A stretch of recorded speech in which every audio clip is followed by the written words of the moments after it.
Calculator, কোন calculator exactly তুমি পরীক্ষার হলে ব্যবহার করতে পারবা? কোনটা, আমাদের 1910 EX নাকি ES, কোনটা তুমি ব্যবহার করতে পারো পরীক্ষার হলে? আজকে বলে দিচ্ছি, এরপরে যেন কোনো টিচারের কাছে কারো কাছে তুমি এই কোশ্চেনটা না করতে হয়।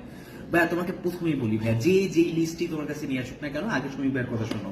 লুক হিয়ার, সো প্রথম কথা হলো কি, ঝামেলাটা কই রয়েছে? আমাদের 2019 সালে কুমিল্লা বোর্ড একটা নোটিশ পাবলিশ করছিল, যেখানে নন প্রবাবল ক্যালকুলেটর একটা লিস্ট দিয়ে দেওয়া হয়েছিল। ওই লিস্ট অনুযায়ী তোমাদের কাছে এই যে যত বাজারে যতগুলো ক্যালকুলেটর তোমাদের কাছে আছে, একটাও পরীক্ষা ইনক্লুডেড না।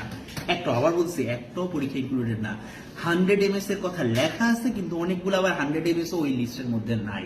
সো এখন তুমি কি এগুলো নিতে পারবা না পরীক্ষার হলে? আমি তোমাকে বলছি অবশ্যই নিতে পারবো। কারণ কি ভাই, 2022 সালে আমাদের প্রিয়, আমাদের জনপ্রিয় প্রাণপ্রিয় ঢাকা বোর্ড তারা কি করছিল, একটা নোটিশ দিছিল। ওখানে বলছিল শুধুমাত্র নন প্রোমোবল ক্যালকুলেটর হইলেই তুমি সেটা পরীক্ষার হলে ইউজ করতে পারবা। এখন আমাকে বলো ভাইয়া, তোমার যে ক্যালকুলেটরে আছে সেই ক্যালকুলেটরে তুমি অন্তত 10,000 টাকা দিয়ে কেন নেই? তার মানে তুমি যে ক্যালকুলেটর কিনছো সেটা নন প্রোমোবল কিনছো। হ্যাঁ, প্রোমোবল একটা ক্যালকুলেটর তুমি যদি তোমার কাছে যদি থাকে তাও আমি বলবো ওটা প্রচন্ড পরিমাণে এক্সপেন্সিভ। আমি নিজেই ইউজ করছি ভাই, ওই এক্সপেন্সটা দিয়ে আসলে কেউ ক্যালকুলেটর কেনে না, ঠিক আছে? সো নন প্রবাবল ক্যালকুলেটর গুলো বাজারে অনেক বেশি অ্যাভেলেবেল, যেমন কি এই দুইটা ক্যালকুলেটর, এবং তোমার কাছে আরো ক্যালকুলেটর থাকতে পারে। সো এখন কাহিনী কি ভাই, কাহিনী কি, টিচারদের কাহিনীটা কি? টিচাররা 2019 সালে সেই লিস্ট দেখছে, 2019 সালে তাদেরকে ট্রেনিং দেওয়া হয়েছে, এবং এক টিচারকে বলছে এই যে এই লিস্টের বাইরে যদি কোনো ক্যালকুলেটর না থাকে তাহলে কিন্তু সেটা অ্যালাউড না।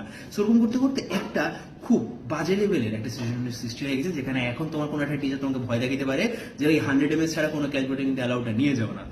না, আসলে অ্যালাউড, কিন্তু কথা হলো তারপরে ওই যে লিস্টের কথা এখনো টানবে। তারা ঢাকা বোর্ড 2022-এর কথা জানে না, তারা 19-এর কথা জানে, কুমিল্লা বোর্ডের।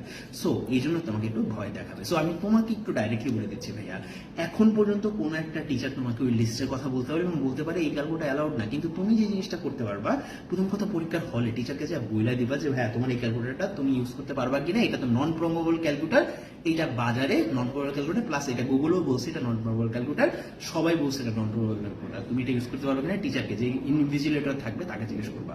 অ্যান্ড অবশ্যই তোমাদের সাথে 100 MS ক্যালকুলেটর থাকে নিয়ে যাবার সাথে, ঠিক আছে? বলা তো যায় না, টিচার যদি এক্সট্রিমলি ভালো, মানে খুবই ভালো হয়, if you understand what I am saying, যদি খুবই ভালো হয় তাহলে তোমাকে নাও ইউজ করে দিতে পারে, ঠিক আছে? সো খুবই ভালো টিচার ছাড়া বাকি সমস্ত টিচারই তোমাকে ইউজ করতে দিবে, কারণ আমাকে কেউ আজ পর্যন্ত বাধা দেয়নি।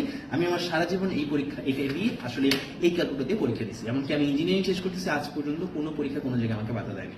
সো তোমাকে যেটা বলবো আমি, তুমি ক্যালকুলেটর ঝামেলা নিয়ে আসলে কোনো ভয় পাও না। তুমি পারলে একটা 100 MS আশেপাশে কোথাও থেকে একটা সংগ্রহ করো। 100 MS এর ক্যালকুলেশন করা এত বেশি কঠিন না, তোমার ক্যালকুলেটর এত বেশি ব্যবহার লাগে না জেনারেল ম্যাথ, আমি যতটুকু মনে করি। সো তুমি যে জিনিসটা করবা, 100 MS একটা ক্যালকুলেটর জোগাড় করবা। এন্ড হ্যাঁ, এই ভিডিও কমেন্টে তোমার ক্যালকুলেটরটা গুগলে সার্চ মারার পরে গুগল কি বলছে সেটা একটু কমেন্টে কিন্তু